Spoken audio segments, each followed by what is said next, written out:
Hello students, welcome to today's discussion class. तो आज हम डिस्कस करने वाले हैं पेपर 2 ऑफ केमिस्ट्री, जो कि हमारा जेईई एडवांस का 2024 का पेपर है। तो स्टार्ट करते हैं क्वेश्चंस के साथ।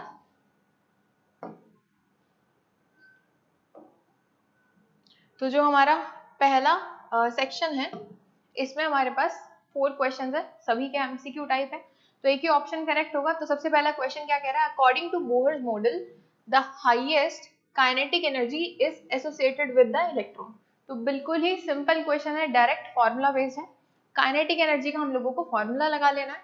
तो लिखते हैं K is equals to 13.6 Z² / eV per atom. Kinetic energy का ही फॉर्मूला होता है हमारे पास बोहर्स मॉडल में।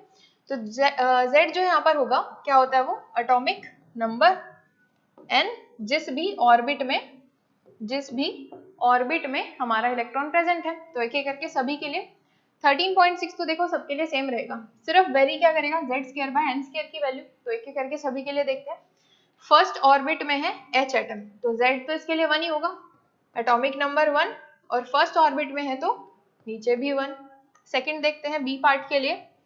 फर्स्ट ऑर्बिट में है हीलियम पॉजिटिव, हीलियम का एटॉमिक नंबर 2 पर आ जाएगा, 2 का स्क्वायर, नीचे n = 1 ही रहेगा, स्क्वायर कर देते हैं। सी पार्ट के लिए देखते हैं second orbit of He positive, helium positive ion के लिए।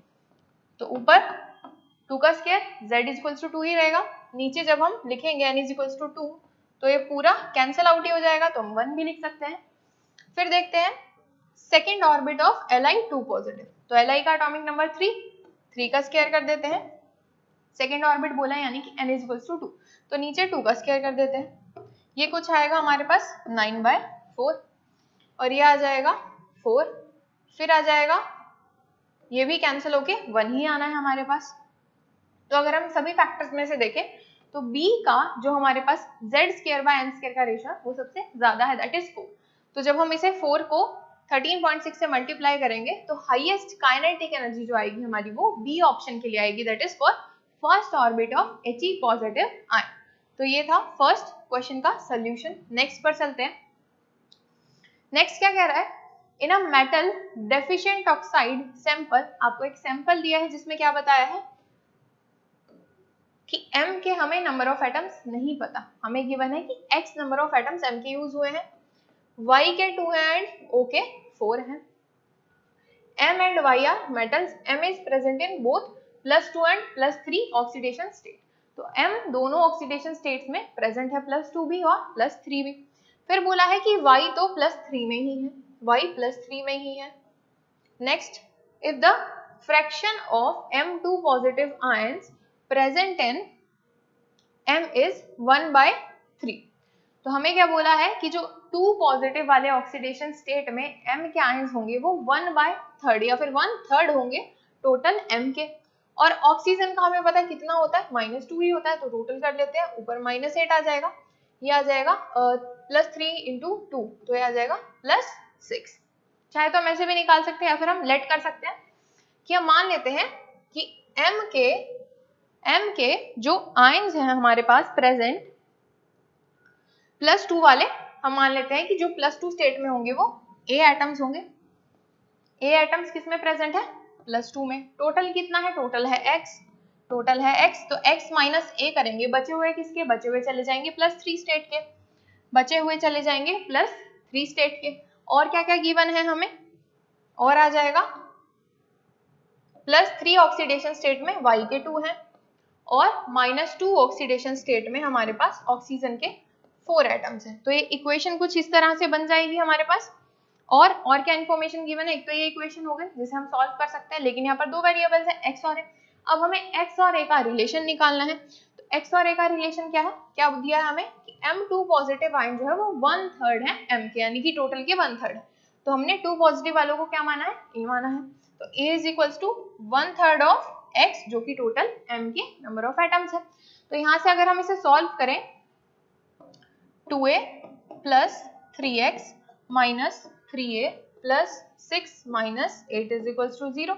यहाँ से क्या आ जाएगा हमारे पास, 3X - A - 2 = 0। और वहां से a की वैल्यू को हम 1/3x पुट ऑन करेंगे। अगर 1/3x या x/3 एक ही बात है, -2 = 0, तो यहाँ से हमारे पास x की वैल्यू आ जाएगी क्या, 3/4 या फिर 0.75। और यही हमें बताना था कि x की वैल्यू क्या है, what is the value of x। तो इसका ऑप्शन करेक्ट हो जाएगा option number D, that is 0.75। 0.75 इसके लिए करेक्ट ऑप्शन हो जाएगा। नेक्स्ट क्वेश्चन पर चलते हैं। तो नेक्स्ट क्वेश्चन क्या कह रहा है, ग्लूकोज हमें गिवन है, ग्लूकोज रिएक्ट कर रहा है सबसे पहले नंबर पर HI के साथ। जब ग्लूकोज HI के साथ रिएक्ट करेगा तो हमें हेक्सेन दे देगा। हमें क्या दे देगा, हेक्सेन दे देगा। 1 2 3 4 5 एंड 6 एन हेक्सेन, यानी कि हमें कार्बन की एन हेक्सेन की चेन मिल जाएगी। तो P जो हमारा कंपाउंड हो जाएगा वो क्या होगा, हेक्सेन। फिर आगे क्या बोल रहा है कि हेक्सेन रिएक्ट कर रहा है, सॉरी P नहीं होगा, एन हेक्सेन आगे रिएक्ट कर रहा है Cr2O3 के साथ। तो Cr2O3 क्या करेगा, इस हेक्सेन को बेंजीन में कन्वर्ट कर देगा, इस हेक्सेन को बेंजीन में कन्वर्ट कर देगा। तो यहाँ तक बेंजीन हमारा प्रोडक्ट P कहलाएगा, क्योंकि ग्लूकोज के साथ हमने दो रिएजेंट्स को रिएक्ट कराया, सबसे पहले HI को, तो हमें मिलेगी एन हेक्सेन। एन हेक्सेन को हमने सेकेंड वाले रिएजेंट से रिएक्ट कराया, that is Cr2O3 at high temperature. तो हमें बेंजीन जो है वो प्रोडक्ट मिल जाएगा। बेंजीन क्या होगा, हमारा प्रोडक्ट P। फिर आगे देखते हैं, बेंजीन को फर्दर रिएक्ट कराया किससे, Cl2 से, और वो भी एक्सेस में। तो क्या होगा, जो बेंजीन के सारे डबल बॉन्ड है वो टूट जाएंगे और हर जगह एक Cl लग जाएगा। तो जो Q हमारा प्रोडक्ट बनेगा, फाइनल प्रोडक्ट, वो कुछ इस तरीके से दिखेगा कि हर कार्बन के साथ यहाँ पर Cl अटैच होगा। तो ये हमारा प्रोडक्ट गिवन है ऑप्शन नंबर डी में, तो ऑप्शन नंबर डी इसके लिए करेक्ट हो जाएगा। अगर हम बात करें कि P की, तो P हमारा अगर पूछा होता तो P आता कि बेंजीन बना है, फिर बेंजीन कन्वर्ट हुआ आगे Cl2 के साथ रिएक्ट करने के बाद D कंपाउंड में, तो Q हो जाएगा, Q जो कंपाउंड बनेगा वो ऑप्शन डी में करेक्ट गिवन है। ठीक है, आगे चलते हैं, नेक्स्ट क्वेश्चन देखते हैं। Next is the species formed on fluorination of phosphorus pentachloride in a polar organic solvent are।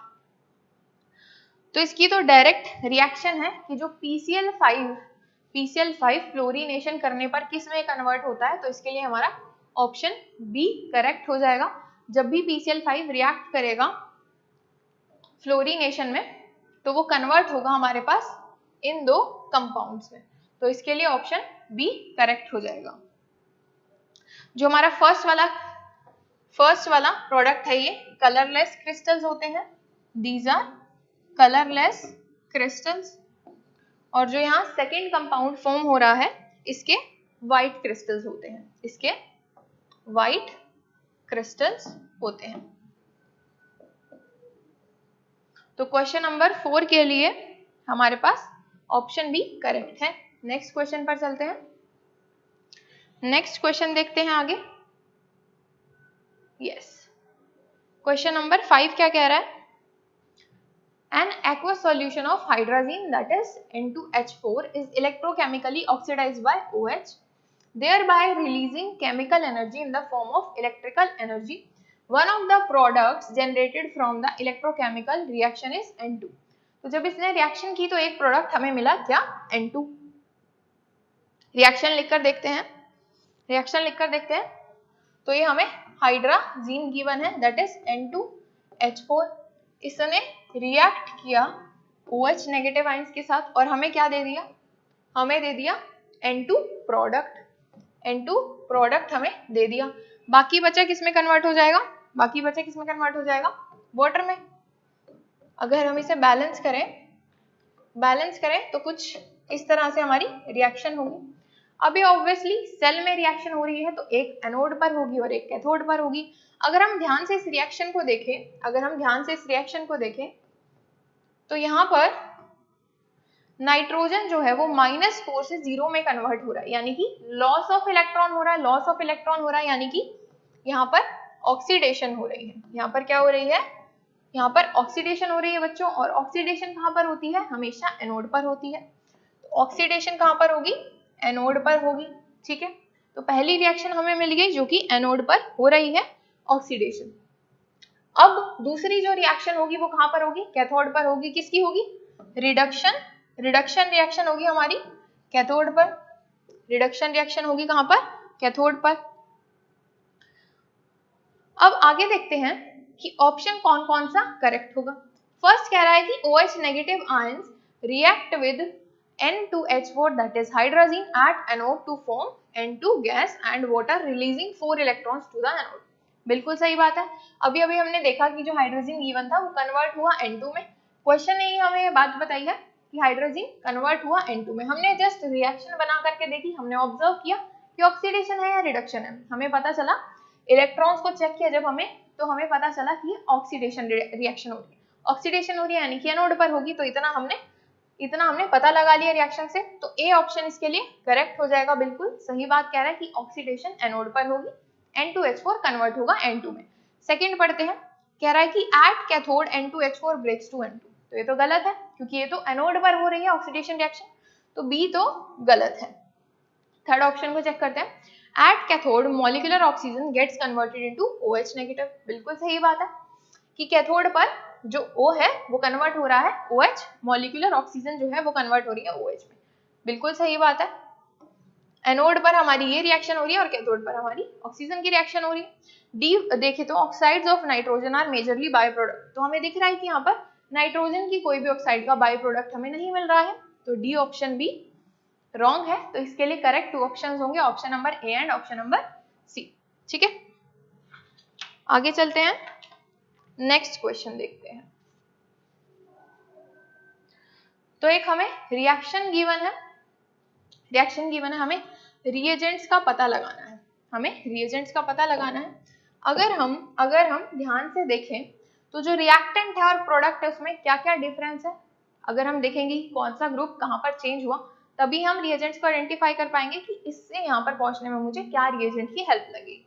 तो एक बार देखते हैं, अगर आप रिएक्टेंट को देखो तो इधर एक कीटोन है, वो कीटोन कन्वर्ट हुआ किसमें, अल्कोहल दैट इज OH में, यानी कि कीटोन की रिडक्शन हुई है। फिर हम देख रहे हैं यहाँ पर 2 ट्रिपल बॉन्ड्स हैं, ट्रिपल बॉन्ड्स किस में जा रहे हैं, डबल बॉन्ड्स में जा रहे हैं। और CN एक ग्रुप, ये CN भी है, CN कन्वर्ट हो रहा है CHO में दैट इज एल्डिहाइड में। CN कन्वर्ट हुआ हमारा CHO यानी कि एल्डिहाइड में। फिर हमारे पास ये C double bond OET given है जो कि कन्वर्ट हो रहा है COOH में,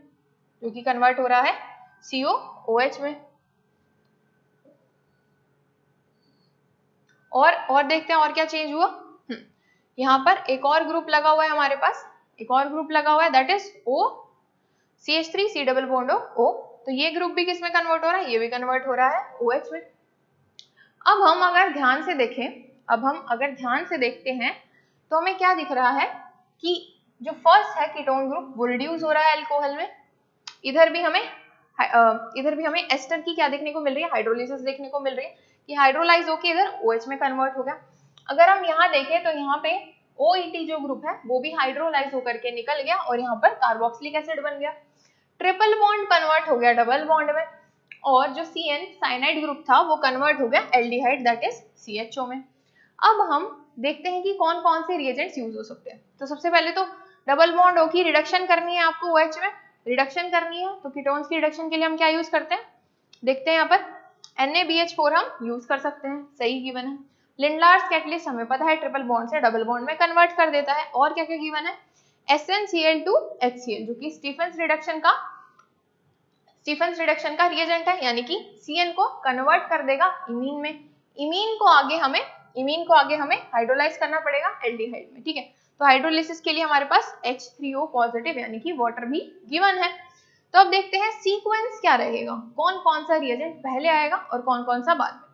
तो अगर हम फर्स्ट ऑर्डर को देखते हैं, सबसे पहले लिंडलार्स कैटलिस्ट आएगा तो वो ट्रिपल बॉन्ड से डबल बॉन्ड में डाल देगा, ठीक है। फिर SnCl2 आएगा, ये CN को इमीन में कन्वर्ट कर देगा, वो भी ठीक है। फिर जब NaBH4 आएगा, ये इसकी तो रिडक्शन करेगा ही, कीटोन की तो रिडक्शन करेगा ही, जो इमीन है उसकी भी फर्दर रिडक्शन कर देगा, उसकी फर्दर रिडक्शन कर देगा तो हमें एल्डिहाइड नहीं मिल पाएगा। इसकी वजह से फर्स्ट ऑप्शन तो इनकरेक्ट हो गया। सेकेंड ऑप्शन को देखते हैं। फिर से पहले ट्रिपल बॉन्ड कन्वर्ट हुआ डबल बॉन्ड में, फिर हुई हाइड्रोलिसिस, यानी कि ये सारे ग्रुप हमारे चेंज हो जाएंगे।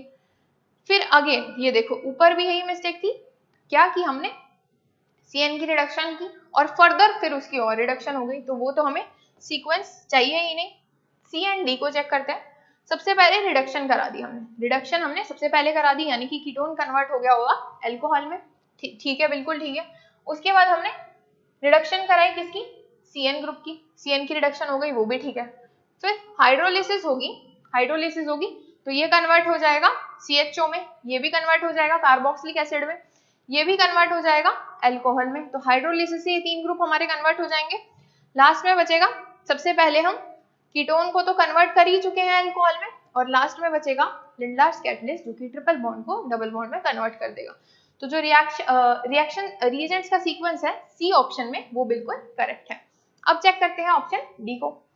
तो अब इसने क्या किया, ऊपर वाला सारा सीक्वेंस सेम है, लेकिन जो लिंडलार्स कैटलिस्ट लास्ट में था वो फर्स्ट में डाल दिया है।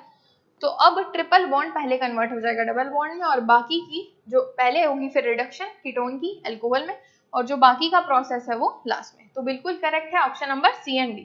तो इसके लिए हमारे दो ऑप्शंस करेक्ट हो जाएंगे, option number C and option number D।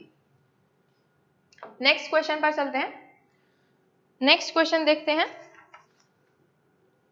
4 compounds हमें गिवन है और बोला है कि हैविंग पेरोक्साइड लिंकेज, किस किस में पेरोक्साइड लिंकेज है वो हमें आइडेंटिफाई करना है। तो इसके लिए सबसे पहले स्ट्रक्चर्स ड्रॉ करने पड़ेंगे। तो आइए स्ट्रक्चर ड्रॉ करके देखते हैं। स्ट्रक्चर ड्रॉ करके देख लेते हैं। तो H2S2O7 हमें गिवन है, स्ट्रक्चर बना लेते हैं। S double bond O, S double bond O, 4 oxygen use हो गए, 5th इधर आ जाएगा, बचे हुए 2 इधर आ जाएंगे। तो A का तो ये स्ट्रक्चर हो गया। A में तो हमें पेरोक्सी लिंकेज दिख ही नहीं रहा, A में तो पेरोक्सी लिंकेज दिख ही नहीं रहा। B का ड्रॉ करते हैं, B का ड्रॉ करते हैं। H2S2O8 सेम रहेगा स्ट्रक्चर, एक ऑक्सीजन बीच में और आ जाएगा, एक ऑक्सीजन बीच में और आ जाएगा।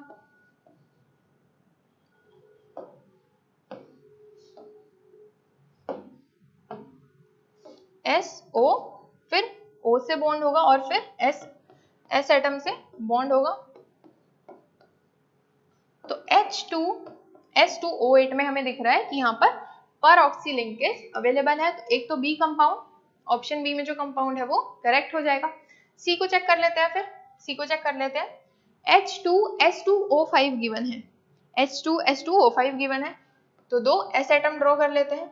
Double bond O, double bond O, double bond O, बचे हुए 2 ऑक्सीजन, एक इधर OH में लग जाएगा और एक इधर। तो C में भी हमें पेरोक्सी लिंकेज नहीं दिख रहा है, यानी कि C ऑप्शन भी नहीं होगा। अब D को चेक कर लेते हैं।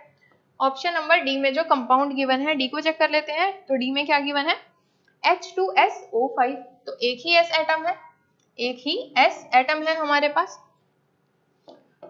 2 ऑक्सीजन तो डबल बॉन्ड में लग जाएंगे, एक ऑक्सीजन इधर और एक OH के साथ, 1 2 3 4 हो गए और एक बचा और इधर OH बॉन्ड बन जाएगा। तो एक पेरोक्सी लिंकेज हमें D में भी दिख रहा है। तो इस वजह से option number B and D के जो कंपाउंड्स हैं उनमें हमें पेरोक्सी लिंकेज देखने को मिलेगा। तो option number B and D will be the correct options for this question. आगे चलते हैं, आगे चलते हैं अगले सेक्शन पर। तो अगला सेक्शन हमें क्या कह रहा है, क्वेश्चन नंबर 8, टू फॉर्म अब न्यूमेरिकल टाइप हमारे पास क्वेश्चन आ गया। तो to form a complete monolayer of acetic acid on 1 gram of charcoal, 100 ml of 0.5 molar acetic acid was used. तो स्टार्टिंग में हमने कितना लिया, 100 ml ऑफ 0.5 मोलर का हमने एसिटिक एसिड स्टार्टिंग में ले लिया। Was used, some of the acetic acid remain unabsorbed. तो इसमें से कुछ तो यूज हुआ, बाकी बच गया जो कि एब्सॉर्ब नहीं हुआ। फिर बोल रहा है कि to neutralise the unabsorbed acetic acid 40 ml of 1 m NaOH solution was required. तो बचे हुए एसिड को हमने न्यूट्रलाइज कर दिया NaOH के सॉल्यूशन से, ठीक है। If each molecule of acetic acid occupies इतना area P into 10⁻⁻23 metre square surface area on charcoal, what is the value of P। तो हमें ये P की वैल्यू को आइडेंटिफाई करना है। तो सबसे पहले तो देखते हैं इनिशियल मोल्स। सबसे पहले देखते हैं इनिशियल मोल्स। इनिशियल मोल्स क्या होंगे? इनिशियल मोल्स क्या होंगे? जो हमने स्टार्टिंग में पूरा का पूरा एसिटिक एसिड लिया था उसके हमारे इनिशियल मोल्स होंगे। मोल क्या होता है? N is concentration is equals to M is equals to N/V होती है। तो कंसंट्रेशन हमें दी है, वॉल्यूम हमें दी है, तो नंबर ऑफ मोल्स इजीली निकल जाएंगे। तो N is equals to MV 0.5 into 100 ml, 0.5 into 100 ml, क्योंकि ये मिलीलीटर में तो आप मिली मोल्स भी लिख सकते हो या फिर इसको 1000 से डिवाइड करके आप लीटर में भी डायरेक्ट में भी लिख सकते हो। तो 0.5 मोलर है मल्टीप्लाई बाय 100 ml। तो इसको सॉल्व करेंगे तो आएगा 50 मिली मोल्स। 50 मिली मोल्स आ जाएगा हमारा आंसर। कि स्टार्टिंग में हमारे पास जो एसिटिक एसिड के मोल्स थे वो 50 मिली मोल्स थे। अब बचे कितने वो कैलकुलेट होंगे जितना NaOH हमारा लगा। तो लेफ्ट मोल्स कैलकुलेट कर लेते हैं कि कितने बचे हमारे पास। NaOH की हमारे पास 40 ml वॉल्यूम है और 1 मोलर कंसंट्रेशन है। तो इसके भी नंबर ऑफ मोल्स को कैलकुलेट कर लेते हैं।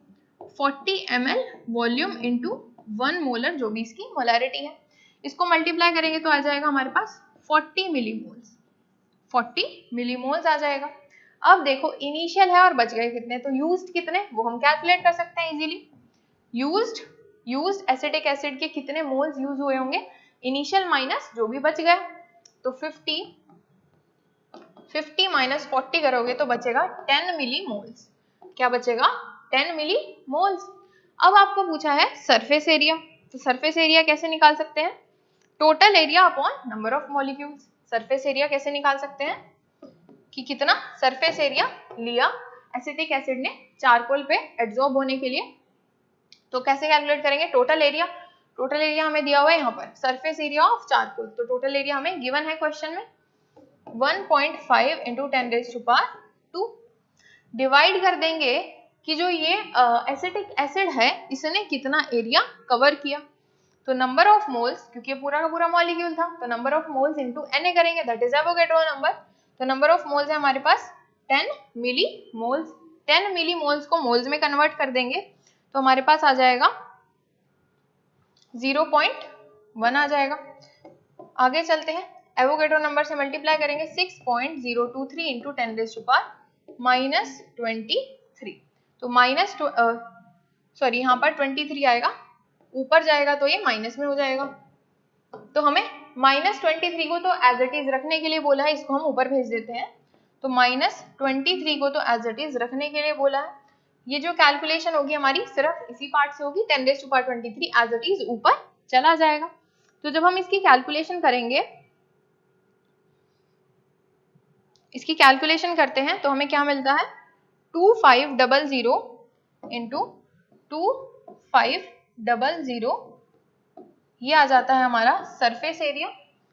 if each molecule of acetic acid occupies P into 10⁻⁻23 metre square surface area on charcoal. तो इतना एरिया कवर करता है। P की वैल्यू पूछी थी तो P की वैल्यू कंपेयर करके हम यहाँ से बता देंगे P is equals to 2500। P is equals to 2500। ये हमने मिलीमोल्स में कन्वर्ट किया तो 0.01 आएगा। 0.01 आएगा इंटू 10⁻⁻2 से मल्टीप्लाई कर देंगे तो 0.01 हमारे पास यहाँ टोटल नंबर ऑफ मोल्स आ जाएंगे एसिटिक एसिड के। और हमें मल्टीप्लाई करना है इसे एवोगैड्रोस नंबर से। फिर टोटल एरिया को डिवाइड कर देंगे टोटल नंबर ऑफ मॉलिक्यूल से, तो हमें पता चल जाएगा कि एक मॉलिक्यूल ने कितना सरफेस एरिया कवर किया। एक मॉलिक्यूल का ही पूछा है तो हमने वही बता दिया कि एक मॉलिक्यूल ने कितना सरफेस एरिया कवर किया। आगे चलते हैं।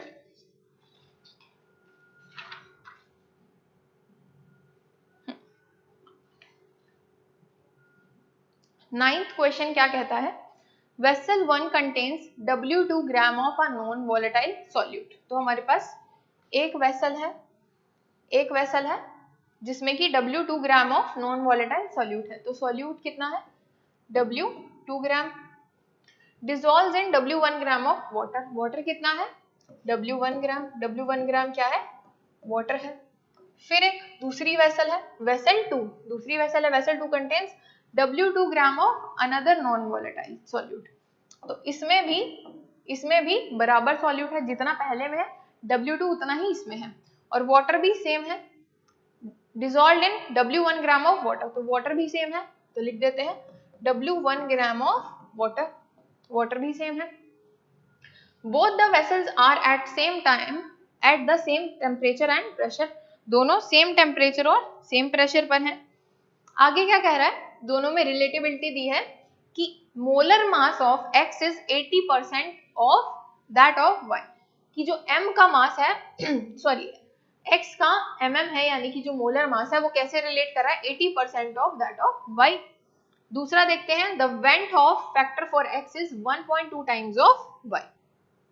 तो जो हमारी गिवन इंफॉर्मेशन है उसको लिख लेते हैं कि जो मोलर मास है X का, that is 80% of mm of Y। एक तो ये इंफॉर्मेशन गिवन है, दूसरी वेंट ऑफ फैक्टर की रिलेटिविटी दी है, तो उसको भी लिख लेते हैं Ix is equals to 1.2 times of Iy। ये इंफॉर्मेशन हमें गिवन है। आगे पूछा क्या है, the elevation of boiling point of solution in vessel 1 is dash percentage of solution in vessel 2। तो इसका हमें क्या कैलकुलेट करके बताना है, एलिवेशन ऑफ बॉइलिंग पॉइंट। तो डायरेक्ट उसका फॉर्मूला लगा लेते हैं, डायरेक्ट फॉर्मूला लगा लेंगे, delta TB of X by delta TB of Y. चाहे तो हम अलग अलग भी कैलकुलेट करके इक्वेट कर सकते हैं, बट हमें पूछा है कि इसकी परसेंटेज इसके रिस्पेक्ट में, तो हम रेशियो में भी ले लें तो कोई दिक्कत नहीं है, कैसे भी करके आप कैलकुलेट कर सकते हो। तो लिखेंगे ऊपर Ix वेंटो फैक्टर x का, नीचे आएगा y का kb जो कि कांस्टेंट होता है, फिर आगे लिखेंगे x की मोलैलिटी और ये y की मोलैलिटी। तो ये फैक्टर तो कैंसिल आउट हो जाएगा हमारे पास, kb कैंसिल आउट हो जाएगा। अब x को लिख लो y की टर्म्स में जो गिवन है, या तो y को x की टर्म्स में लिख लो, x को y की टर्म्स में लिख लो, एक ही बात है। और मोलैलिटी को ओपन करके लिख देते हैं, मोलैलिटी को ओपन करके लिख देते हैं। तो मोलैलिटी क्या होगी, given mass by molar mass, number of moles bye जो वाटर का मास है, सॉल्यूशन का मास है। तो लिख देते हैं इधर Ix और Iy को,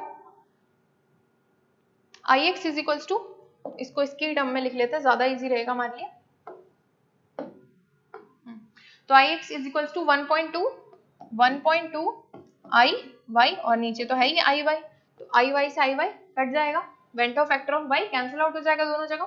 फिर मोलैलिटी को कन्वर्ट करते हैं, तो given mass of x divided by molar mass of x multiply by denominator में क्या आएगा, मास ऑफ H2O, और ग्राम्स में गिवन है तो इसको चाहे आप kg में कन्वर्ट कर लो, 1000 से मल्टीप्लाई कर लो। फिर है given mass, number of moles y के कैसे निकलेंगे, given mass by molar mass of y, same water का जो भी हमारा मास गिवन है m H2O, फिर ऊपर 1000, तो 1000 से 1000 कट जाएगा। अब एक चीज और देखो कि W2 यानी कि जो सॉल्यूट का गिवन मास था वो दोनों बराबर है, तो उन दोनों को भी हम कैंसिल आउट कर सकते हैं, Gm और Gy को, जो भी गिवन मास है दैट इज W2 दोनों सेम है, तो दोनों को हम कैंसिल आउट कर सकते हैं। फिर आप वाटर के मास को भी कैंसिल आउट कर सकते हो, क्यों, क्योंकि वाटर का मास भी सेम गिवन है, W1 ही गिवन है, तो वाटर का मास भी कैंसिल आउट हो जाएगा। बचेगा क्या हमारे पास, 1.2 into molar mass of y upon molar mass of x। अब इसमें भी हमारे पास रिलेशन गिवन है क्या, कि molar mass of x is 80/100 या फिर 0.80 ऑफ mmY। तो इसको रिप्लेस करके लिख देते हैं 1.2 mmY divided by 0.80 mmY। Molar mass of y cancel out हो जाएगा दोनों जगह से, बचेगा क्या, 1.2 बाय 0.80। अब इसको हम कैंसिल करेंगे तो हमारे पास आएगा, सॉल्व करेंगे तो आएगा 3/2। और आपसे परसेंटेज पूछी थी तो मल्टीप्लाई बाय 100 करके इसको परसेंट में कैलकुलेट कर लो, तो आ जाएगा आंसर 150%। क्या आंसर आएगा, 150%। The elevation of boiling point for a solution in vessel 1 is 150% of the solution in vessel 2। तो इसका आंसर आ जाएगा आपका 150%। आगे देखते हैं।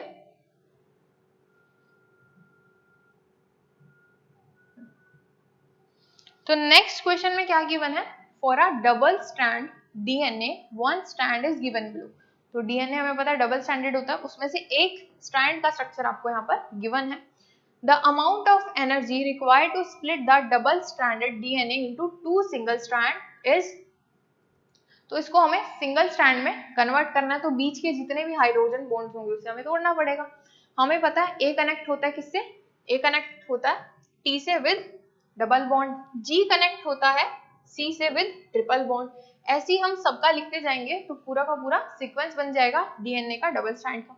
लेकिन हमसे पूछा है कि इन सभी के सभी डबल बॉन्ड्स को हमें तोड़ना है ताकि हम दो सिंगल सिंगल स्ट्रैंड्स को ऑब्टेन कर पाए।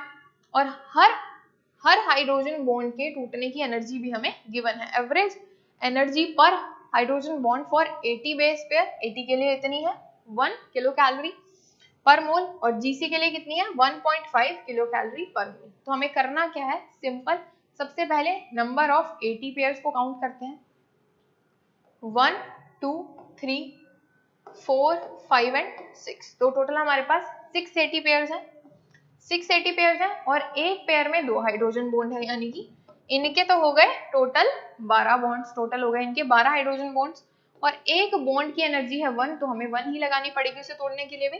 तो मल्टीप्लाई कर देते हैं इसकी एनर्जी से, मल्टीप्लाई कर देते हैं, प्लस अब जीसी के भी बॉन्ड्स हैं तो जीसी वालों को भी काउंट कर लेते हैं, जीसी वालों को भी काउंट कर लेते हैं, 1 2 3 4 5 6, एक मिस हो गया, ये टी हमसे मिस हो गया है, तो हाँ ये टोटल हो जाएंगे 7, या फिर इसे सीक्वेंस में ही लिख देते हैं 4 5 6 7,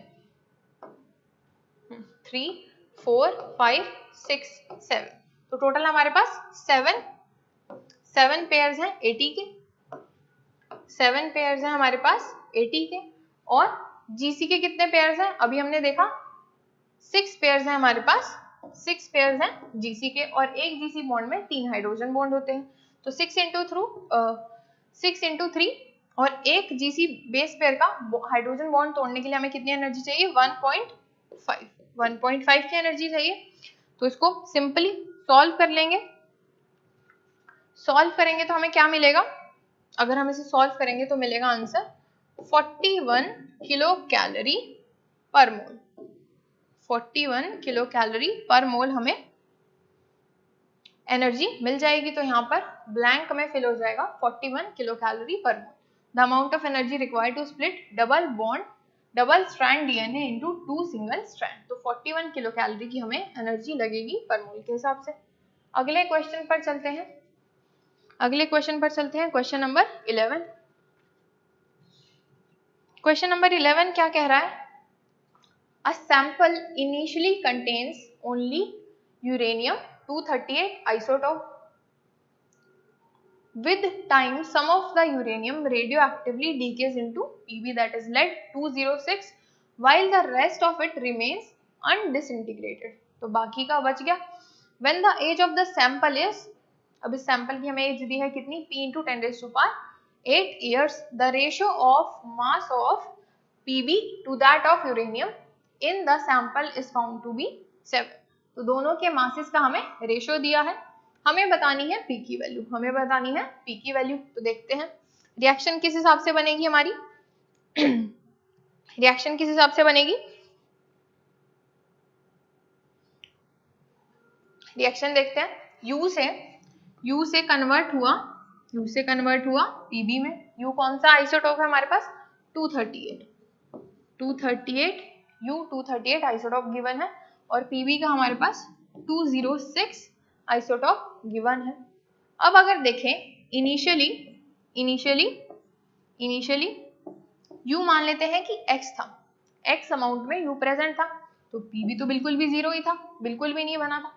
फिर टाइम के साथ वो कन्वर्ट हुआ, कुछ अमाउंट इसका कन्वर्ट हो गया, तो मान लेते हैं कि X माइनस है, क्योंकि इसने बोला कि पूरा कन्वर्ट नहीं हुआ, कुछ पार्ट इसका रेस्ट ऑफ इट रिमेन्स अनडिसइंटीग्रेटेड, तो कुछ पार्ट इसका बचा हुआ है, इसलिए हमने पूरा कन्वर्ट नहीं किया, तो जितना कन्वर्ट हुआ उसे हमने मान लिया कि ए पार्ट इसका कन्वर्ट होगा।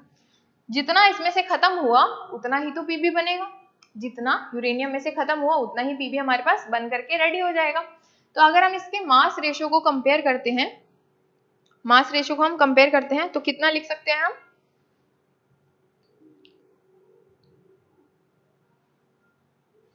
कितना लिख सकते हैं हम, मास रेशियो हमें गिवन है 7, मास रेशियो हमें कितना गिवन है 7 गिवन है।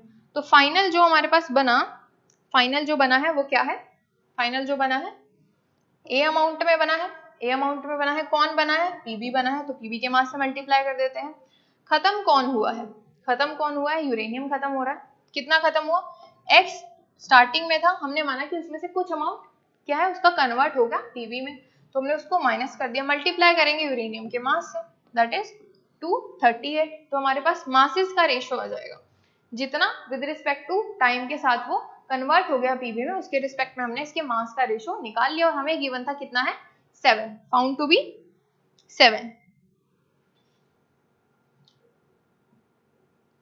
PB to that of uranium हमें गिवन है, तो ये 1/7 आएगा, तो ये 1/7 आएगा। अगर हम इसको ऊपर लिख दे, पीबी वाले को ऊपर लिख दे, यू को नीचे लिख दे तो 7 आ जाएगा, क्योंकि हमने यूरेनियम को ऊपर लिख दिया है तो फिर 1/7 हमें लिखना पड़ेगा, ठीक है। तो आ जाएगा 1/7 इनके मासेस का रेशियो। अब आगे हमें क्या करना है, अगर हम इसे सॉल्व करें, अगर इस इक्वेशन को हम सॉल्व करते हैं, अगर इस इक्वेशन को हम लोग सॉल्व करेंगे तो x minus A by A is equals to 206, ऊपर चला जाएगा 206 डिवाइड बाय 7 इंटू 238। तो हमारे पास x माइनस ए बाय ए का रेशियो आ गया 206 बाय 7 इंटू 238। और जब हम इसे सॉल्व करते हैं तो अप्रोक्स हमारे पास वैल्यू आती है 9.087, ये अप्रोक्स वैल्यू आएगी जब हम इसे सॉल्व करते हैं। अब क्या करना है, कुछ नहीं, सिंपली हाफ लाइफ वाला फॉर्मूला लगाएंगे, T is equals to T half life, T is equals to T half life divided by ln2। इधर आ जाएगा हमारा, इधर आ जाएगा log, इधर आ जाएगा ln,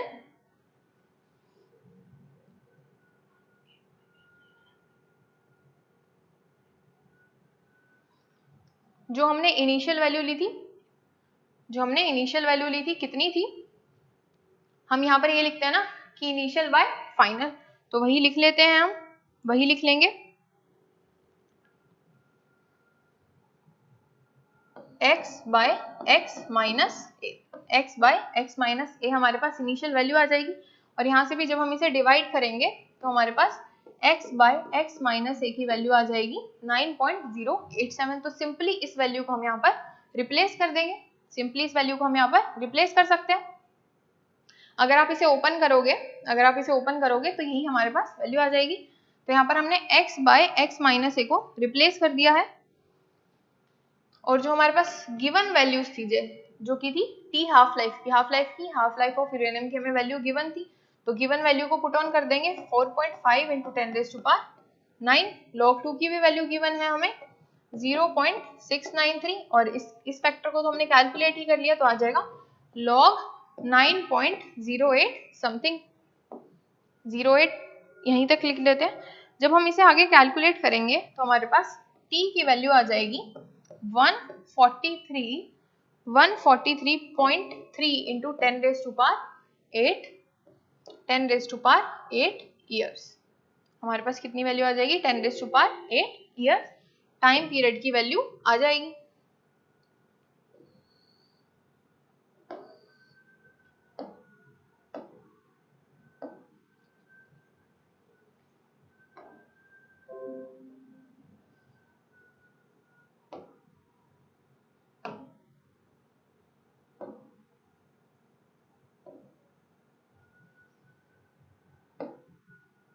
तो ये हमारे पास टाइम की वैल्यू आ जाएगी जो कि पूछा था, when the age of sample is p into 10⁸8 years. तो इसको कंपेयर करते हैं तो p की वैल्यू हमारे पास 143 अप्रॉक्स आ जाती है।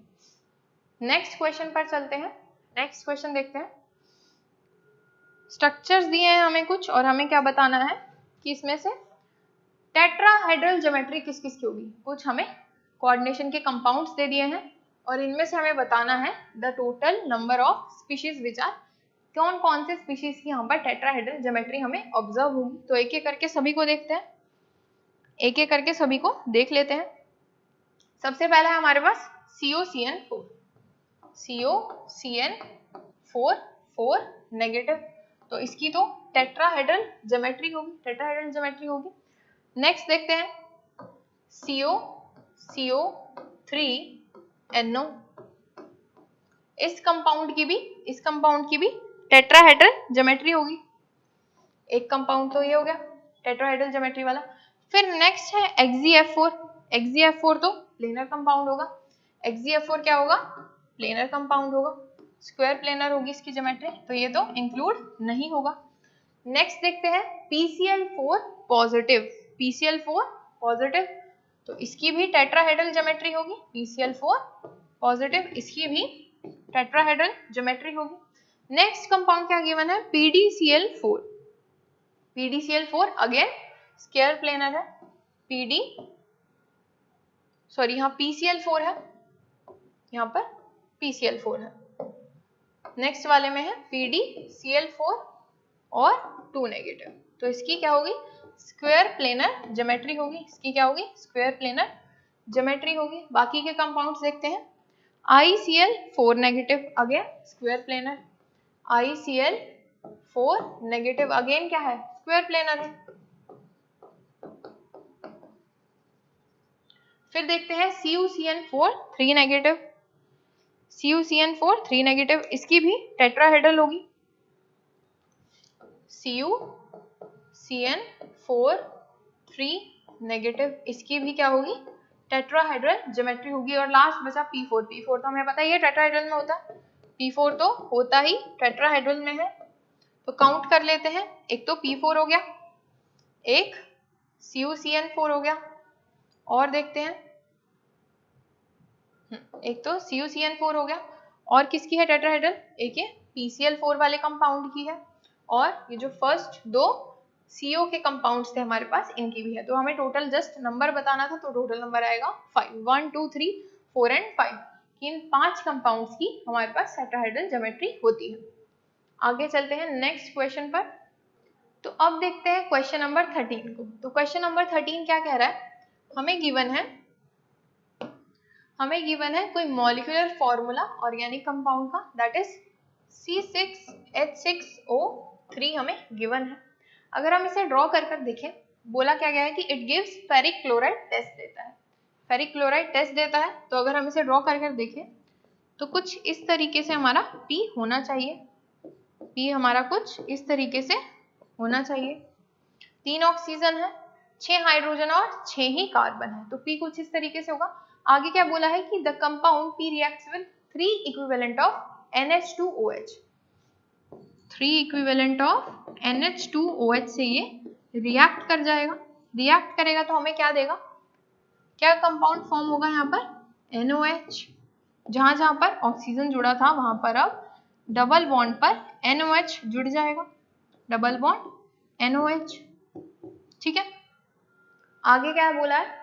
टू प्रोड्यूस ऑक्साइम, ऑक्साइम बनकर तैयार हो गया, जो कि क्या है हमारा? कंपाउंड Q है। फिर बोला है कि treatment of P with excess of methyl iodide in the presence of KOH produces compound R। आगे रिएक्ट हो रहा है किसके साथ? CH3I in presence of KOH, in presence of KOH के साथ ये रिएक्ट कर रहा है, और इसके बाद ये प्रोडक्ट दे रहा है R प्रोडक्ट हमें ये देगा। तो जब ये R प्रोडक्ट हमें देगा तो होगा क्या? P रिएक्ट्स विद 3 इक्विवेलेंट, तो ये Q से नहीं, ये P से ही रिएक्शन होगी। जो P कंपाउंड है हमारा, P से ही रिएक्ट होगा, ये Q से रिएक्ट नहीं होगा, P से ही रिएक्ट होगा, क्योंकि P से ही रिएक्शन बोलिए, Q तक एक रिएक्शन होगी, फिर दोबारा से P से रिएक्ट होकर के हमें R कंपाउंड मिलेगा। तो देखते हैं R क्या बनेगा हमारे पास। R क्या बनेगा? जहां पर हाइड्रोजन एटम्स है वो रिमूव हो जाएंगे और CH3 आकर के ऐड ऑन हो जाएगा, CH3 आकर के ऐड ऑन हो जाएगा, ये बन गया R कंपाउंड। आगे देखते हैं reaction of R with excess of isobutyl magnesium bromide followed by treatment of H3O positive, यानी कि अब फाइनल में ग्रिग्नार्ड रिएक्शन देखने को हमें मिलेगी। तो जो R है इसके साथ ग्रिग्नार्ड रिएक्शन को करा देते हैं, इसके साथ ग्रिग्नार्ड रिएक्शन को करा देते हैं। क्या गिवन है हमें? आइसोब्यूटाइल 1 2 3 4 और यहाँ पर MgBr। आइसोब्यूटाइल मैग्नीशियम गिवन है, साथ में H3O पॉजिटिव हमें गिवन है। तो फाइनल जो रिएक्शन बनेगी क्या होगा, ये जो इसमें ग्रिग्नार्ड रिएजेंट में एल्काइल वाला पार्ट है वो आकर के अटैक करेगा इस कार्बोनिल कार्बन पे और अटैच हो जाएगा और इस डबल बॉन्ड को कन्वर्ट कर देगा OH में, डबल बॉन्ड को कन्वर्ट कर देगा OH में। तो जो हमारा फाइनल कंपाउंड बनेगा, ये CH3 तो ऐसे कैसे रहेंगे, CH3 जो जुड़े हुए थे वो तो ऐसे कैसे ही रहेंगे, और क्या अटैच हो गया उसको जोड़ लेते हैं। एक तरफ तो जो ये OH था, OH डबल बॉन्ड O था वो कन्वर्ट हो गया OH में, और जो ये अल्काइल पार्ट है ये आकर के ज्वाइन हो जाएगा, ये आकर के ज्वाइन हो जाएगा। तो ये आइसोब्यूटाइल जो था वो हमने ज्वाइन करा दिया।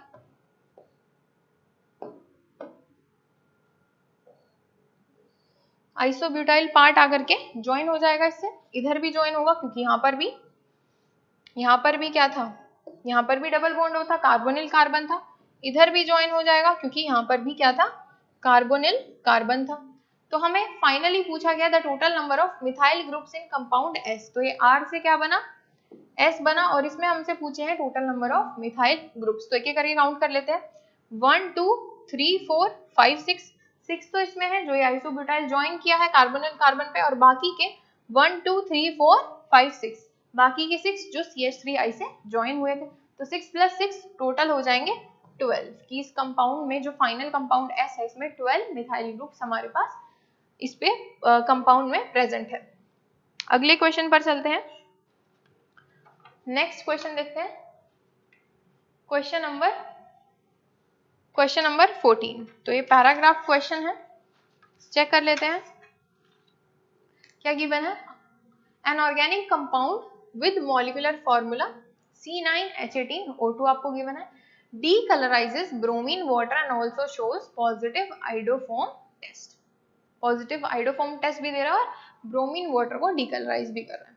तो अगर हम C9H18O2 का अगर स्ट्रक्चर ड्रॉ कर देखें, अगर हम इस कंपाउंड P का स्ट्रक्चर ड्रॉ करके देखें तो कुछ ऐसा स्ट्रक्चर हमें देखने को मिलेगा। CH3 इधर OH ग्रुप लगा होगा टर्मिनल पे क्योंकि इसी के साथ आइडोफॉर्म टेस्ट दे पाएगा ये। एक तो ये होगा, बाकी के बचे कार्बन्स को जोड़ देते हैं, तो एक C इधर आ गया, फिर एक डबल बॉन्ड C, फिर आगे और एक OH इधर। तो अगर हम काउंट करें टोटल C9 1 2 3 4 5 6 7 8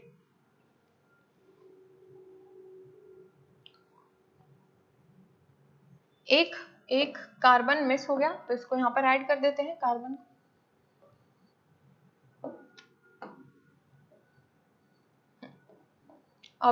अभी हमारे कार्बन सेटिस्फाइड है। C9H18 एंड O2 दो ऑक्सीजन एटम्स भी हैं हमारे पास। तो जो P कंपाउंड होगा उसका स्ट्रक्चर हमारा ऐसा कुछ बनेगा। आगे क्या बोल रहा है, आगे क्वेश्चन कहता है कि P on ozonolysis formed by treatment with H2O2। तो आगे इसका ओजोनोलिसिस हो गया, यानी कि जहां पर ये डबल बॉन्ड था वो टूट जाएगा और वहां पर ऑक्सीजन आकर के कनेक्ट हो जाएगा। तो P का जब ओजोनोलिसिस होगा तो यहाँ पर C double bond O OH आ जाएगा, इधर भी C double bond O OH आ जाएगा, बाकी रेस्ट का रेस्ट ग्रुप सेम ही रहेगा। तो रेस्ट वाले को सेम की सेम अटैच कर देते हैं।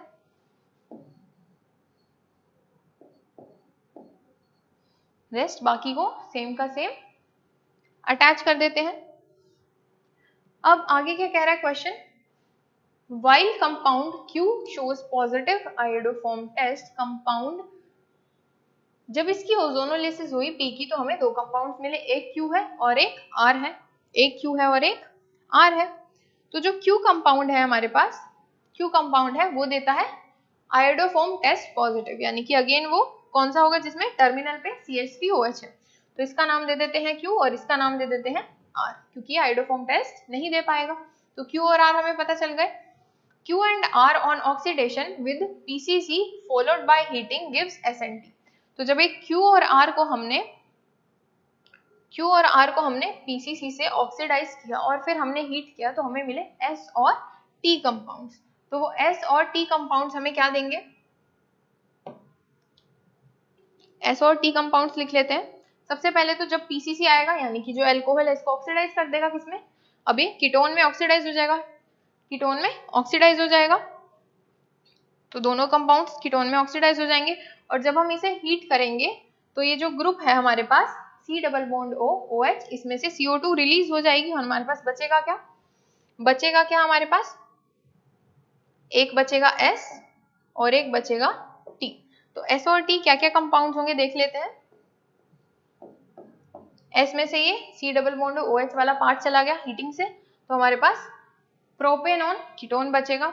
R में से भी C डबल बॉन्ड OH यानी कार्बोक्सिलिक एसिड चला गया हीट करने पर, तो हमारे पास ये ब्यूटेनॉन कंपाउंड बच जाएगा, ब्यूटेनॉन कंपाउंड बच जाएगा। तो S और T जो फाइनल हमारे पास फॉर्म हुए वो स्ट्रक्चर्स कुछ ऐसे होंगे। Both S and T show positive iodoform test, क्योंकि इसमें भी टर्मिनल पर CH3 डबल बॉन्ड O वाला ग्रुप है, तो ये दोनों भी आयोडोफोम टेस्ट शो करेंगे। Complete copolymerization of 500 moles of Q and 500 moles of S gives 1 mole of a single acyclic copolymer U। अब जो Q और R है, ये Q और R है, ये जब कोपॉलीमराइज करते हैं तो एक जो हमें पॉलीमर मिलता है, एसाइक्लिक पॉलीमर मिलता है, उसका नाम दिया है U, ठीक है। और क्वेश्चन 14th में क्या पूछा है, sum of total number of oxygen atoms in S and T, S और T में टोटल नंबर ऑफ ऑक्सीजन कितने, तो एक इधर है कीटोन में और एक इधर है, तो यानी कि दो टोटल ऑक्सीजन एटम है किसमें, 14 S और T के स्ट्रक्चर में, तो 14 क्वेश्चन का आंसर हो जाएगा टोटल 2 ऑक्सीजन। और अब 15th क्वेश्चन में पूछा है कि मॉलिक्यूलर वेट बताओ U कंपाउंड का, जो कि पॉलीमराइजेशन के बाद हमें मिला। तो U कैसे मिला हमें, 500 moles of Q, 500 moles of Q plus 500 moles of R plus 500 moles of R, ठीक है। ये फॉर्म करेगा एक पॉलीमर जिसका नाम क्या है U, U। अब U जो फॉर्म होगा वो n नंबर्स जो इनके टोटल नंबर है उसी नंबर में ही फॉर्म होगा, जो इसका टोटल मोल्स कंबाइन हुए उसी में ही फॉर्म होगा। तो हम लिख देते हैं कि U कितना फॉर्म हुआ, 1000 मोल्स U फॉर्म हो गया। प्लस जब हम पॉलीमराइजेशन रिएक्शन करते हैं तो हम ये लिखते हैं कि जब दो यूनिट्स कंबाइन हो रही हैं और फॉर्म कर रही है पॉलीमर, तो वो पॉलीमर बन रहा है N, और N-1 H2O भी रिलीज होता है एज बाय प्रोडक्ट। तो N-1 यानी कि 1000 - 1 999 मोल्स ऑफ H2O भी रिलीज होगा हमारे पास यहाँ पे। तो इतना H2O बना और ये हमारे पास जो फाइनल पॉलीमर U है ये बन करके रेडी हो गया एसाइक्लिक पॉलीमर। तो हमें अब U का टोटल हमें मॉलिक्यूलर वेट बताना है, ठीक है। U का टोटल मॉलिक्यूलर वेट बता देते हैं। तो इसको हम एक बार से इसको हम रब करके यहाँ पर लिख देते हैं। डायरेक्ट जस्ट इसी से ही हमें पता चल जाएगा कि 500 मोल्स तो ये बने और 500 मोल्स हमारा 500 मोल्स Q ने कंबाइन किया 500 मोल्स ऑफ R के साथ। तो अगर हम Q का मोलर मास निकाले और R का मोलर मास निकाले, Q का मोलर मास निकाले और R का मोलर मास निकाले, उसको मल्टीप्लाई कर दे 500 से, तो 500 × 118 ये क्या हो जाएगा Q का मोलर मास, प्लस और 500 मोल्स और थे किसके, R का मोलर मास हम देखें तो कितना आएगा 104, माइनस कर देंगे जो ये एक्स्ट्रा वाटर बना इसके मास को माइनस कर देंगे, दैट इज 999 × 18 जो भी वाटर का मास होता है 18,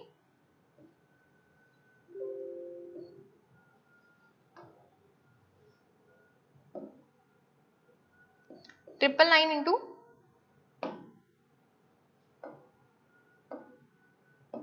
इंटू 18 जब हम करते हैं, जो कि वाटर का मास है जो कि एक्स्ट्रा फॉर्म हुआ है, और इसको पूरे को सॉल्व करेंगे तो मॉलिक्यूलर वेट ऑफ U हमारे पास आता है 93018 हमारे पास मॉलिक्यूलर वेट आ जाता है U का, जो कि एसाइक्लिक पॉलीमर फॉर्म हुआ था।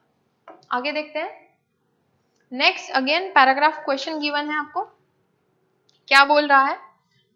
When potassium iodide, that is Ki, is added to an aqueous solution of potassium ferricyanide, a reversible reaction is observed in which a complex P is formed. तो एक reaction हुई जिससे हमारे पास complex P form हुआ। In a strong acidic medium, the equilibrium shifts completely towards P. Addition of zinc chloride to P in a slightly acidic medium results in a sparingly soluble complex Q. सबसे पहले तो first reaction लिख लेते हैं। First reaction को हम लिख लेते हैं। फर्स्ट रिएक्शन क्या बोल रहा है हमें कि पोटेशियम आयोडाइड जो है वो ऐड हो रहा है किसके साथ? Aqueous solution of potassium ferricyanide. Potassium ferricyanide भी लिख लेते हैं K4 K3 FeCN6। तो पोटेशियम फेरिसाइनाइड लिख लेते हैं K3 FeCN6। अब ये इसमें ऐड हो रहा है तो क्या देगा हमें? Complex P। Okay, reversible reaction भी है तो यहाँ पर हम इक्विलिब्रियम का सिंबल लगा सकते हैं। यहाँ पर हम इक्विलिब्रियम का सिंबल यूज कर सकते हैं। तो जो हमारा प्रोडक्ट फॉर्म होगा वो क्या फॉर्म होगा? K4 FeCN6 हमारा प्रोडक्ट फॉर्म हो जाएगा, प्लस I प्लस I2 भी निकल जाएगा। तो जब हम इसे बैलेंस करते हैं तो 2 एंड 2 8 पोटेशियम और I2 पूरा निकल जाएगा। तो फर्स्ट रिएक्शन तो हमारी ये बनेगी। और क्वेश्चन क्या पूछा है इससे? The number of moles of potassium iodide required to produce 2 moles of P। तो पोटेशियम आयोडाइड के कितने मोल्स यूज हुए? 2 मोल्स यूज हुए। तो हम यहाँ पर आंसर लिख देंगे 2। और जो कंपाउंड बना P कंपाउंड बनाने में 2 मोल्स Ki के हमारे यूज हुए, तो आंसर आ जाएगा 16th क्वेश्चन का 2। नेक्स्ट क्वेश्चन पर चलते हैं। सेम पैराग्राफ है। अब पूछ क्या रहा है? हमसे पूछ रहा है कि the number of zinc ions present in the molecular formula of Q। अब जो Q बना कैसे बना? जब हमने P में addition of zinc chloride to P, जब हमने P में जिंक क्लोराइड को ऐड कराया तो हमारे पास जो Q फॉर्मूला बना उसके अंदर जिंक के कितने आयंस प्रेजेंट हैं। तो ये रिएक्शन जो है ये दो तरीके से हो सकती है। एक तो जब हम यहाँ लिखते हैं ZnCl2 प्लस K4 FeCN6, जो कि क्या था? जो कि P ही था। जब हम इसे फॉर्म करते हैं तो दो टाइप ऑफ प्रोडक्ट्स हमारे पास फॉर्म हो सकते हैं। एक तो जो डायरेक्ट प्रोडक्ट हमें मिलेगा वो क्या होगा? K2ZN3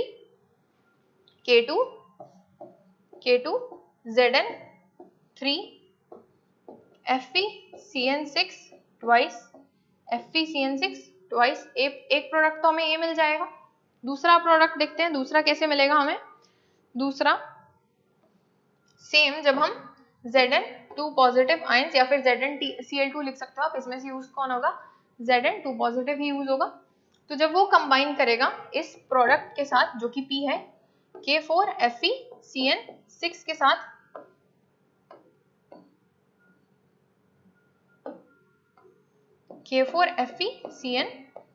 साथ, जब ये कंबाइन करेगा तो ये एक और प्रोडक्ट हमें देगा। वो प्रोडक्ट क्या होगा? Zn2 FeCN6। एक रिएक्शन तो वो रिएक्शन है जो कि हमें एनसीईआरटी में मिलती है, जब हम इस प्रोडक्ट को न्यूट्रलाइज कर देते हैं NH4OH के साथ, उसके बाद हमें फाइनल प्रोडक्ट ये मिलता है जो कि हमारी एनसीईआरटी में गिवन है।